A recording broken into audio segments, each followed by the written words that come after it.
Alright, so it seems that Sega weren't playing around when they said they were targeting high review scores for this game, because they don't got IGN to give them a damn near glowing review of Sonic Frontiers based on the 4 hours in which they had played, well, at least 4 hours, which is a good thing because that means the game is at least 4 hours long. We didn't know, I mean, it was an open world game, but who knows how long the game actually was. But now that I'm saying that they played 4+ hours and they weren't done, it's a good sign that the game is going to have a decent amount of length. Now, I'm not saying Sega paid for a glowing review, okay, because, you know, who's to say that AAA developers are actually paying IGN for positive reviews? I mean, that's a big conspiracy that I don't want to get into, okay? Maybe the game just felt good to IGN, of course. Now, I've already reacted to the review video, but the person who did that review of the 4 hours that they played has actually gone on Twitter and given even more information about the game and how he felt about it. So we need to get into that, and also what we could be expecting next with Sonic Frontiers. So we're gonna get into all of this right now. But if you haven't subscribed to the channel already, please make sure to subscribe. We are trying to hit 100,000 subscribers and hopefully 70,000 subscribers before Sonic Frontiers comes out. So yes, as I said before, they had a hands-on impressions video where they talked about Sonic Frontiers and how they felt after investing more than 4+ hours into playing the game. But the issue with that is that they were talking about elements of the game that weren't actually shown in the footage they were showing. They were showing pretty much footage of the environment we'd already seen, Starfall Islands. Like, the dude was dead ass talking about cyberspace levels and how you get into them. Was talking about Tails and Amy in some wormhole that Sonic had seen them, and all sorts of interesting shit with his words. But then the footage was just same shit we'd already seen before. So I'm like, you hyping me up with these words, but you're not showing me the actual shit. And obviously that's because Sega wouldn't let them. Naturally, they gotta withhold shit. Naturally, that's their marketing strategy. I say strategy with air quotes because it's Sega. But nonetheless, we get this tweet thread from Mitchell Saltzman, senior editorial producer at IGN, and it says here, I want to emphasize this point from the preview because unfortunately we didn't have footage for it, and thus I didn't focus on it too much in the video, but I think it's the key to understanding why Sonic Frontiers excites me. So they acknowledge in the fact that they were talking about a bunch of shit that they didn't actually show, and the point that he screenshotted here from his review is this: Sonic must hunt down and defeat these bosses in order to collect portal gears, which open up portals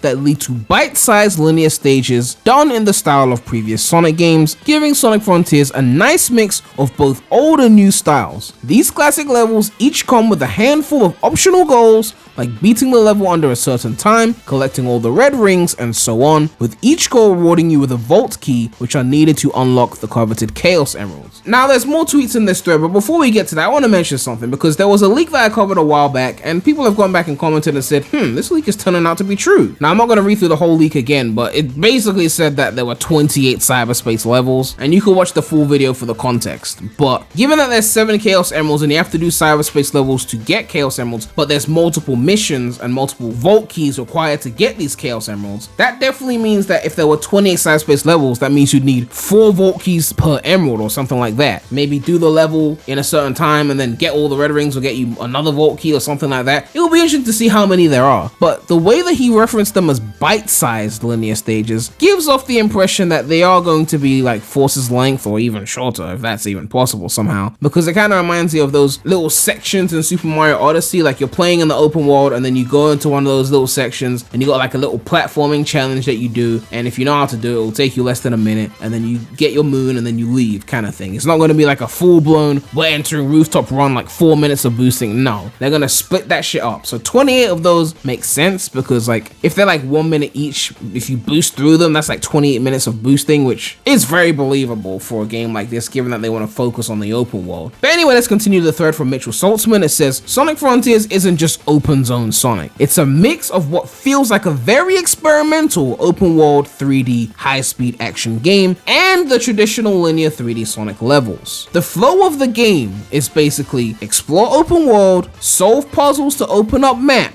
find collectibles to improve stats, fight world bosses to earn portal gears, use portal gears to unlock linear Sonic levels, complete linear Sonic levels to unlock Chaos Emeralds. From what I've played so far, it's a very solid gameplay loop, There's obviously a lot of work to be done, as I talk about in the preview, but I think structure-wise, Sonic Team has something with Frontiers. It just needs a lot of polishing up. And he also mentions in a separate thread, glad that my preview helped shed some light and give context as to what Sonic Frontiers is all about. We've got some interviews coming up that I think will give more good info from the devs themselves about their intentions of the design of Frontiers. We're waiting on that Kishimoto interview. We need to hear Kishimoto speak. I need to see what's going through that guy's brain. But I think the most important tweet that we looked at was the flow of the game, because that's kind of the thing that we were seeing in the leaks, but this is fully explained in a clear, concise way. We actually know what we're going to be doing in Frontiers now. Straight from IGN, who've played 4 hours of the game. You explore the open world, you solve those basic ass square puzzles to open up the map. As you saw in the footage before, there were moments where he would like solve a puzzle and objects would appear, like rails would appear and things that weren't in the level before. So it's basically that. And then you find collectibles to improve your stats, obviously improve your combat and shit like that. And then you go and fight the bosses to get the portal gears. Use that to unlock the cyberspace levels, complete them to unlock Chaos Emeralds. And I'm guessing once you get all 7, then you go super or whatever the fuck, and Bob's your uncle, basically. So how do I feel about this? The actual structure of the game, based on that description, is not bad. The only situation or issue is that, well, based on the leaks and also based on what I've seen of the footage, it doesn't seem like the open world is that fun, right? Because all the leaks were like, yeah, so you got open world stuff, you got cyberspace stuff, and the cyberspace stuff is the highlight of the game and the best part of the game, and the open world stuff was kind of eh. And that's kind of the problem I've got here, because the actual structure seems like a good structure for an open world Sonic game that still pays homage to original traditional Sonic levels. When I say traditional, like boost levels, but you know what I mean, like older Sonic design. But if it's like a situation with Unleashed, or at least the way people treat Unleashed, where they don't like the Werehog that much, but they tolerate it to get to the day levels, I feel like this might be the situation here in Frontiers. Now, personally, I love the Werehog. I love all of Unleashed, but in this situation, I might feel like it's gonna be like that. Like, I'm gonna tolerate the open world, like,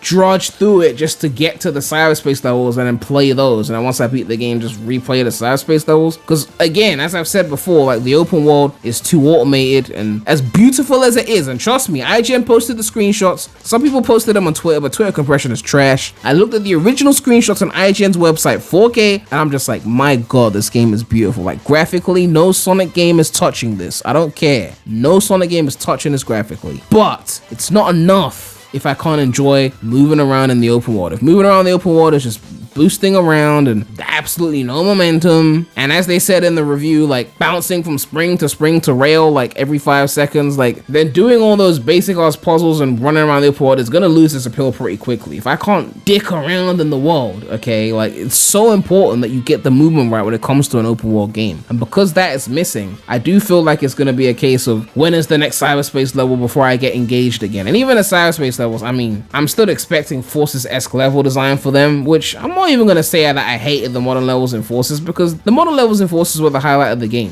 which I say highlight very loosely, but they were the best part of the game. Let's be real. It wasn't classic Sonic, it wasn't Avatar, it wasn't bosses, it wasn't story. I mean, Knuckles did his thing in Forces, but if I was to open up Forces right now, I'd probably just play Eggate, Metropolitan Highway, maybe Null Space, and then shut off the game, right? I mean, I could play Modern Chemical Plant, but again, only the modern levels are things that I would go back to in that game. So given the situation of Frontiers, I am assuming that that's going to be the highlight of the game. And the fact that he called them bite size means that it's gonna be little small tiny levels that probably be over in like 30-50 seconds, I don't know. But yeah, let me know what you guys think about this. We got more information about Sonic Frontiers from someone who's actually played several hours of it. We should be expecting more developer interviews soon. Are you hyped for the game? And of course, a big shout out to all my channel members. If you want to become a channel member, you can click the join button next to the subscribe button. But yeah, make sure to like, comment, subscribe, hit that bell. Make sure to check out the non-Sonic channel. The link will be in the description. But that's all I have to say right now. So, Premy out.